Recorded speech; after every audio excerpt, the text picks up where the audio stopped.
Medicines వల్ల cavities వస్తున్నాయా? BP, depression and allergies కోసం ఏదైనా మెడిసిన్స్ యూస్ చేస్తున్నారా? అవి మీ క్యావిటీస్కి రీజన్ కావచ్చు.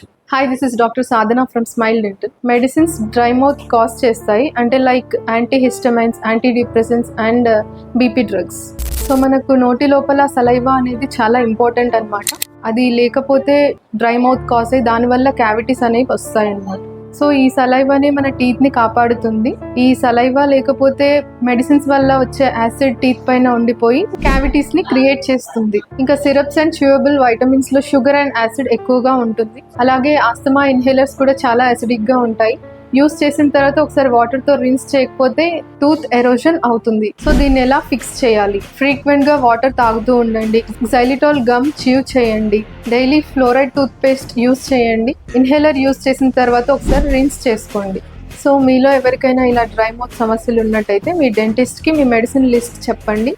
అండ్ డైలీ మెడిసిన్స్ తీసుకుంటున్నట్టయితే ఈ వీడియోని సేవ్ చేసుకోండి అండ్ డాక్టర్ అని సబ్స్క్రైబ్ చేసుకోండి.